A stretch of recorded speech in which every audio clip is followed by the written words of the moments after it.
পৃথিবীতে অসংখ্য মানুষ কঠোর পরিশ্রম করে, কিন্তু সবাই ধনী হয় না। কারণ পার্থক্যটা শুধু স্কিল বা ভাগ্যে না, পার্থক্যটা তাদের মাইন্ডের ভেতরে। কোটিপতিরা আলাদাভাবে চিন্তা করে। তারা এমন কিছু মেন্টাল কৌশল ব্যবহার করে যেগুলো আমরা স্কুলে শিখিনি, পরিবার শেখায়নি, সমাজও বলতে চায় না। এই ভিডিওতে আমি আপনাকে বলবো কোটিপতি হওয়ার 5টি ডার্ক সাইকোলজি, যেগুলো বুঝতে পারলে আপনি শুধু টাকা না, নিজের পুরো চিন্তাধারাই বদলে ফেলবেন। তাহলে চলুন শুরু করি। নাম্বার 1, লং টার্ম গেম খেলুন। আপনি যদি সত্যিই কোটিপতি হতে চান, তাহলে একটা জিনিস এখনই মাথায় সেট করতে হবে। এটা 30 দিনের খেলা না, 3 বছরেরও না, এটা দীর্ঘদিনের খেলা। বেশিরভাগ মানুষ এখানেই হেরে যায়, কারণ তারা আজ কাজ শুরু করে আর কাল রেজাল্ট চায়। আপনি যদি আজ ইউটিউব শুরু করেন, কাল 1000 সাবস্ক্রাইবার না পেলে হতাশ হয়ে যান, তাহলে বুঝবেন আপনি শর্ট টার্ম মাইন্ডসেটে আছেন।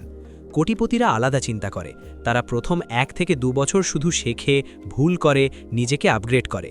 তারা জানে কম্পাউন্ডিং শুধু টাকার ক্ষেত্রে না, স্কিল, নেটওয়ার্ক, ব্র্যান্ড সব কিছুর ক্ষেত্রেই কাজ করে।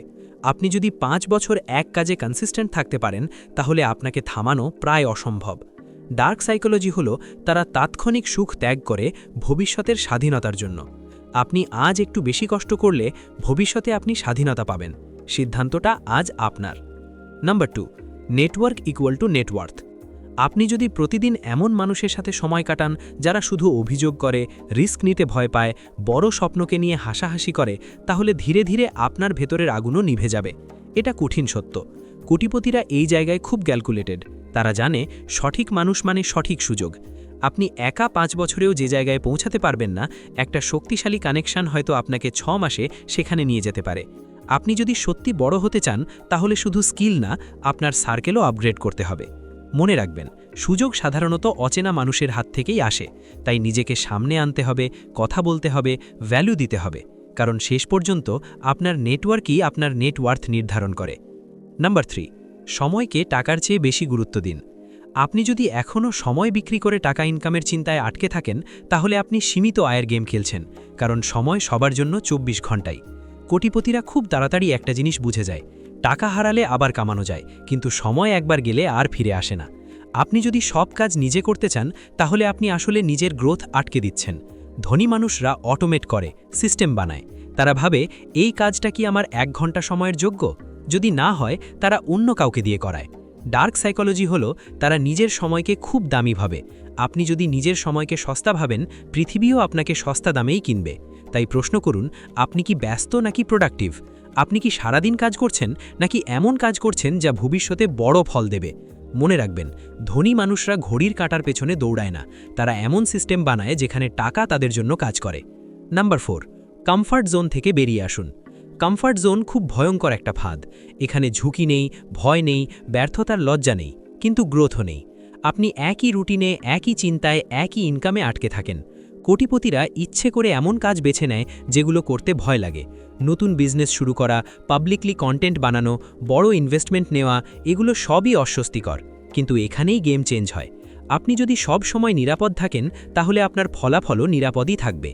ডার্ক সাইকোলজি বলে কোটিপতিরা ভয় আর অস্বস্তিকে সিগন্যাল হিসাবে নেয়। তারা ভাবে যেখানে ভয় বেশি, সেখানেই সম্ভবত গ্রোথ বেশি। মনে রাখবেন, আজ যে কাজটা করতে ভয় পাচ্ছেন, সেটাই হয়তো আগামী 5 বছর পরে আপনার জীবন বদলে দেবে। তাই প্রশ্ন হলো, আপনি কি সাময়িক অস্বস্তি সহ্য করবেন নাকি সারা জীবন মাঝামাঝি অবস্থায় থাকবেন? সিদ্ধান্তটা এখন আপনার। নাম্বার 5, নিজেকে ব্র্যান্ড বানান। আপনি যদি আজকের যুগে শুধু কাজ করার মানুষ হিসাবে থাকতে চান, তাহলে আপনি ভিড়ের মধ্যেই হারিয়ে যাবেন। কিন্তু আপনি যদি নিজেকে ব্র্যান্ড বানাতে পারেন, তাহলে মানুষ আপনাকে খুঁজে নেবে। কোটিপতিরা শুধু প্রোডাক্ট বানায় না, তারা নিজেদের পরিচয় বানায়।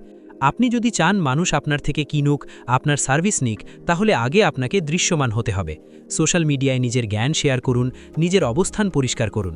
ডার্ক সাইকোলজি বলে মানুষ লজিক দিয়ে সিদ্ধান্ত নেয় না, তারা ইমোশন দিয়ে ডিসিশন নেয়, তারপর লজিক দিয়ে জাস্টিফাই করে। তাই আপনার ব্র্যান্ডের সাথে একটা ইমোশন জুড়ে দিন। যখন মানুষ আপনাকে কোনো একটা শক্ত আইডেন্টিটির সাথে যুক্ত করবে, তখনই আপনি সাধারণ থেকে আলাদা হয়ে যাবেন। তাই আজ থেকেই কাজ শুরু করুন, শুধু ইনকাম বাড়ানোর জন্য না, নিজের নামের ভ্যালু তৈরি করতে। এখন প্রশ্ন হলো, আপনি কি শুধু ভিডিও দেখে যাবেন নাকি এই ডার্ক সাইকোলজিগুলো নিজের জীবনে প্রয়োগ করবেন? কোটিপতি হওয়া ভাগ্যের খেলা না, এটা মানসিকতার খেলা। আজ থেকে আপনি যদি ভিন্নভাবে ভাবা শুরু করেন, 5 বছর পরে আপনার জীবন সম্পূর্ণ বদলে যেতে পারে।